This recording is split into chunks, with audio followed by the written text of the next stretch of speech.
Walukagga n'ayimba oluyimba olwo Walukagga ndabye Kasozi andeseewo. N'aluyimba naye kolansi eyo eyo gy'owulira ndi Walukagga ndabye Kasozi andeseewo abadde omuyambi wange Mukama bw'asazeewo Kasozi bbayi tukwatira ebifo eyo Kasozi ye yagikola.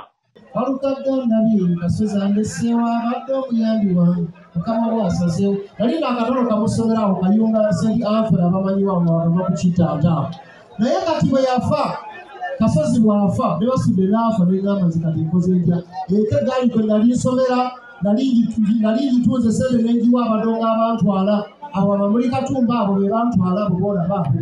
Era emitawaana gyefunye gyonna mu ndongo Abamuli Katumba abo beekwasa be bansanga nsoma ne bantwala. Ebirungi byenfunye tebibakwata.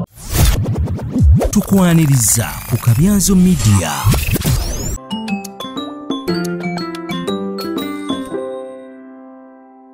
Omuntu sooka omweko n'ekifaananyi ku Kampala Music Stars eno yajja etya? Kampala Music Stars kibiina ky'omugenzi Livingstone Kasozi. Kasozi yakola ne Basudde ebyo mubimanye bya Lukwata ne bavaamu ne bakola Kabuladda. Ate Kasozi n'ava mu Kabuladda n'addayo n'asooka akola Lukwata Advanced.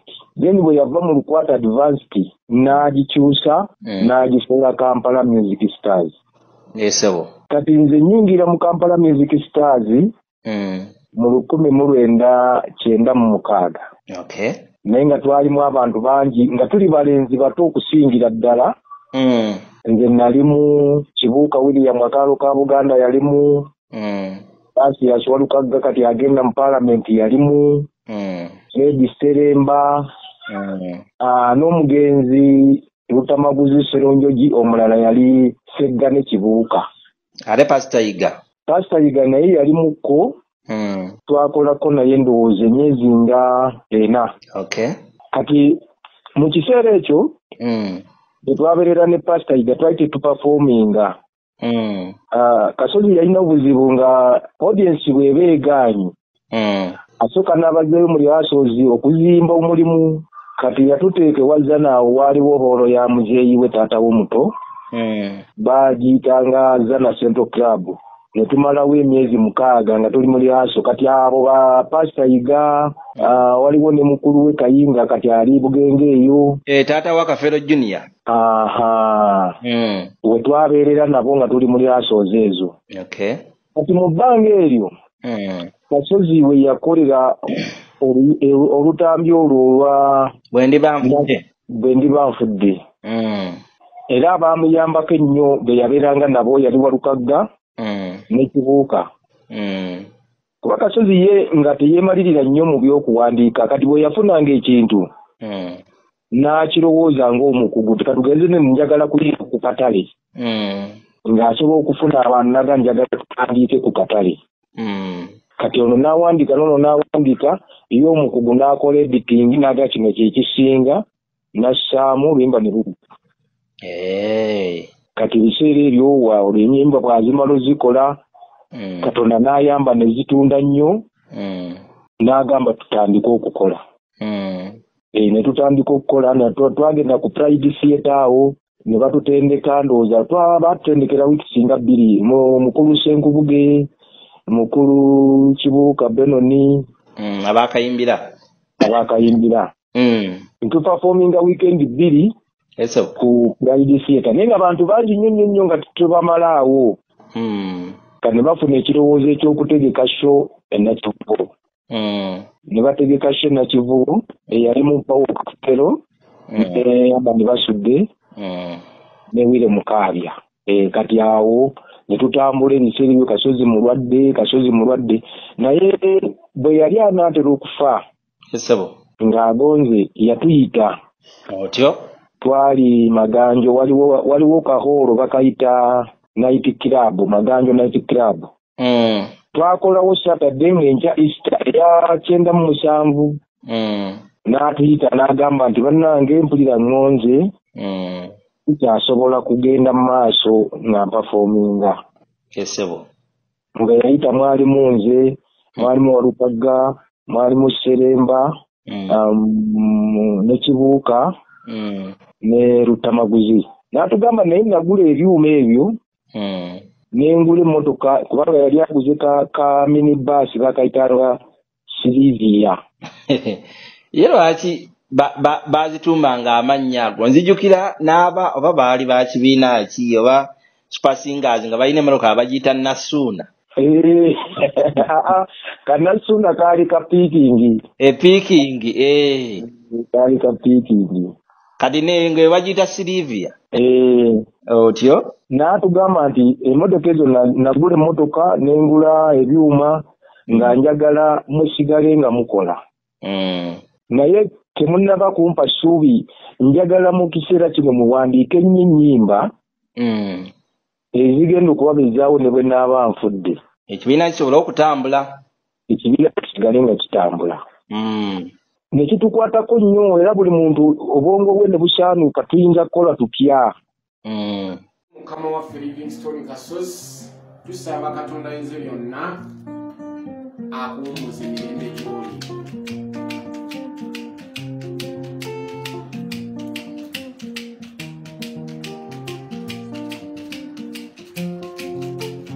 Juzi lwe nalwala mwategeerako neetwalibwa kitanda ku busaabala iriwa ly'abasajja abajjanjaba n'abasawo bannaasa ababudabuda naye be mbakitanda neetyamu nga mpulira obulwadde bunnuma nnyo kyebantumya ku baana ab'enzadde bajje bankubeko eriiso erivannyuma lwe natuma abaana n'abaleeta era yasanga ndi awo nga mbirowooza neetunuulira amabujje g'enzadde ginaaleka amatago matungu awo najjira okutyanzi n'engweri neekuba nnyo omulango okumwanguka basebo temunnenya kukaaba walalala kabira amabujje getuleka amatenyo walala awatali agayamba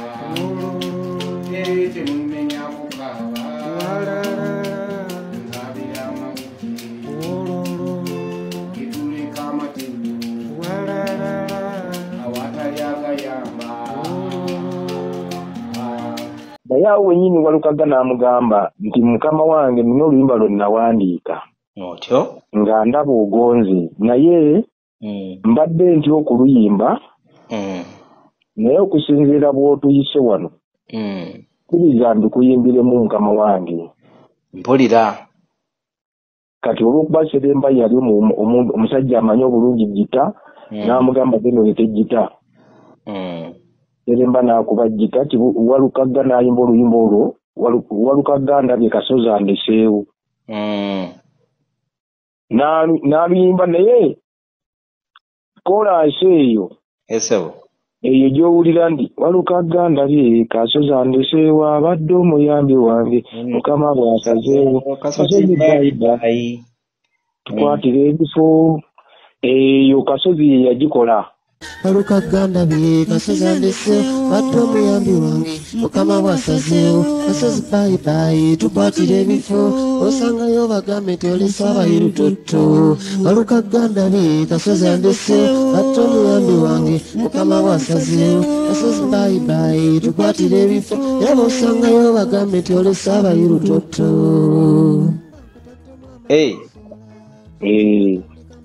Kasozi yakola chorus. Kati Walukaga alina bw'abiyimba yali akiyimba bulala kolasi yali ndala. N'engeri erimu okusiibula Kasozi. Kati Kasozi n'amugamba nti yimba bw'oti. N'amuwandikira kolasi eyo n'amugamba naye bwe mbanga nfudde olwawo ng'oluyimba olwo olufulumizangawo mangu. Tolulinza bwe mpa bwenti ng'olufulumya. Kati eyo ngugambye yali Saturday. Netugenda ne tukola Easter ku kalenda emisana n'ekiro. Enkeera tugenda kukola ennaggulu emisana ekiro nga tugenda kukola munasanga bba ekireka. era omunasanga Bakasozi we yakoma okuyimba mbera netabuka kubanga utwama lukola yayimba nga ali nga mulamu bulungi nnyo nyengo twatuuka ekiro nga awulira omutwe gumuluma nnyo n'agasigala kuyimba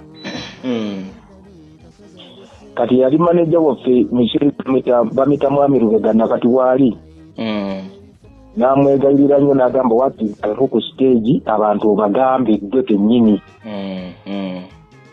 kubanga baali bangi nnyo nga wajjudde nga tetulina kyakukola ate bamaze obbasolooza naye waliriza n'ayimba oluyimba lumu era yasimba oluyimba lubayita Duniya Weeraba bwe yamala oluyimba ne bamuvuga ne bamutwala naye teyafiirawo ayitawo ebbanga nga wiiki singa oba nnya naye yali yaleeta Muzeeyi Matiya Luyima nga atuyambako tuba twasigala tukola wadde nga taliiwo nga tutambula ne Matiya Luyima oyo okutuusa lwe yafa era olunaku yafa ate twali Masaka bayitawo Kabonera newa yani mupiwa eyo omugala oba nyatwala waabo Bakasolo Kabonera oyo gundi Omugalatiya niyo neyesimbawo kuba president atuuka yeeyo yatambula ne Mukulumpuuga yakibonera eyo Kimanya kubanga Kabonera kiri wali ng'oyise yali ng'okutte olwo lugenda ekyotera awo yafiira awo yafa nga tuli awo tugende Kyabbogo n'aziikibwa kati bw'amala okuziikibwa kuba yali mukwano nnyo gwa HK Kasule gwe yagamba ogula sanduuku enkeera nga tumaze okuziika meeting n'atubuuza nteekateeka gye tulina kuba yali amulese yaleka amulagidde okutambuza gurupu yegende mu maaso bane basajja abo bambi baali baagala nnyo music n'ebibiina byabwe nga wadde obulaba talina maanyi naye nga alowooza nnyo gurupu yagenda egenda kusigalawo kati Kasule tubuuza mulina nteekateeka ki tumuyitira mu nnyumba ze twalinawo awo n'agamba ngenda kuzifulumya then mukole ki gurupu etambule otyo kati tuva e Kyabbogo tukomawo e Kampala ate Kasondowozi oba omumanyi Katose kandi umanyi takisi zatusola mu paaka empya ate Kase n'atubbako Walukagga kati jjukira oli omukulu atugambye mujja kujja olunaku bwe ruti tukwate ennyumba kuba Ekike teyalina studio yalina dduuka erya teepu kati Walukagga bw'agwa mu paaka akirako ewa Kase omubuuzaako Kase amugamba nti olinawo ki mpulira kuba yali amaze okuba olutambi luli olwakanywa mpula alutunze amugamba nawo oluyimba ngenda ddukwata lwe nayimbye kufa kwa mukama wange kati olw'okuba Kase yalina studio ng'eri waka wuwe mu nnyumba Kase music recorders saawa eyo n'amuteeka mu motoka eri ekazo ewa Kase waali waliyo abakola ennyimba era mu budde obwo abakubi b'ebivuga gye bali Basekidde Bamajanja Bamukalazi n'amuteeka mu motoka n'amutwala e Nabweru n'akwata oluyimba olwo ndowooza yalukwata ku ssaawa nga 7 ez'ekiro ez'emisana ku ssaawa 9 nali ndi waka ngenda okula nga mpulira oluyimba Kasozi andeseewo ng'oluwulira wa ku leediyo nga ndulira ku leediyo Uganda gundi yalukuba ni Mulinda Monge ono yali aweereza ebyemizannyo ngundi Stewart Mutebe Kiwanuka. Engamba Katonda wangu limba ate lwavaako ogenda okuwulira nga lufuuse oluyimba. Ate omukulu engeri y'omuyimbi gye yali yakafa wammaawo abantu ebirowoozo nga babitadde ku kasozi yakafa gwe balowoozaako budde obwo. Yetu n'enfuluma bwetyo. Era netutambuza gurupu netambula bulungi. Kwaliko oyinza okujjukira ennyimba ezaaliko ku teepu eyo? Walukaga yayimbako ennyimba bbiri. Yayimbako olwo lwakasozi andeseewo. N'ayimbako oluyimba lwe yatuuma abasaabaze. Kati Kase yalinayo ennyimba esebo endala nkubanga ye nga ne bw'oba olina ennyimba bbiri ogenda n'ozikwata n'agattako abayimbi abalala babiri teepu n'enfuluma nga buli omu ataddeko ennyimba bbiri naye yayimbako ennyimba bbiri Kasozi andeseewo n'abasaabaze esebo.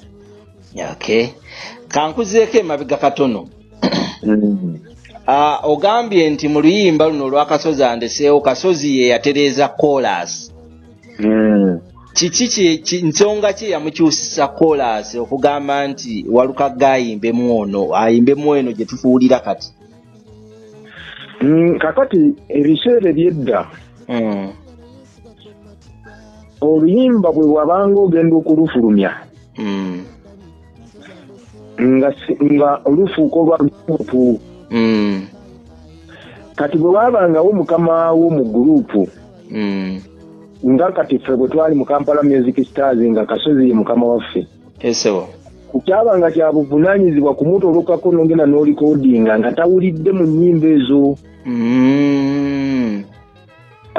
Kati ennyimba ezo bwe yaziwulirizanga yabangako byakuwabula n'agamba nti ekigambo kino kiwagambye kino ekigwa bulungi mu bantu. Teekawo kino jjukira twali baana bato naye nga ne bali tebaali bakugu naye nga bakugu muki mu ndongo nga bakugu. Teyamutereereza oluluka olaba akanywa mpola yetuya akanywa mpola eyo Walukaga yali agirikodinze okujja mu Kampala Music Stars. Ng'ennyimba ezo amaze okuzirikodinga naye nga music waazo si mulungi. Era Kasozi bwe yawuliriza music oyo yamugamba nti music oyo zino tezirina kufuluma. N'amuzzayo mu studio n'addamu n'agamba kuba kino oluyimba luno njagala lubeeremu saxophone, njagala bass evuge bweti. Ne baddamu ne bazikuba ne zitereera era nga ziri ezaasooka n'odana zino okkiriza nti obukugu bwetaagisa. Kituufu. Kati obukugu obwo yakozesa bwe yawuliriza oluyimba nga vaasi mu vaasi wonna yatambula buki yatambula bulungi. Era singa oluwulirize era mulimu nti Kasozi yanzize mu studio. Mulimu nti ki? Mu olwo oluyimba lwa Kasozi andeseewo mulimu nti Kasozi yanzizayo mu studio n'antereereza ebivuga.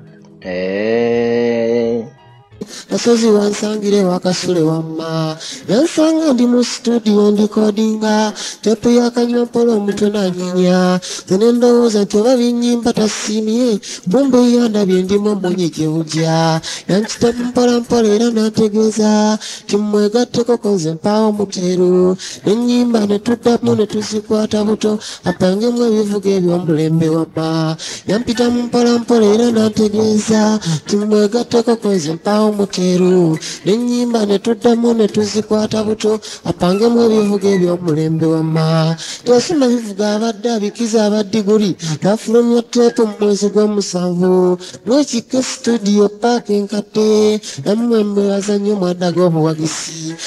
Okitegedde kati wano we yawuliriza kola seyo namugamba nti kola sitevaayo bulungi yimba bwoti tejja kunakuwaza nnyo bantu yali akoze nyola bulungi kati nga oluyimba kituufu lwali lwa nnaku ng'olina okulaga ennaku muki mu luyimba esebo kati namukolera kakola nsaako nikavaamu bulungi Alukaganda be kasoza ndese badde omuyambi wange mukama bwasazeewo kasozi bayibayi tukwatire ebifo osangayo bagambe tolesa abayirutoto alukaganda be kasoza ndese badde omuyambi wange mukama bwasazeewo kasozi bayibayi tukwatire ebifo era osangayo bagambe tolesa abayirutoto.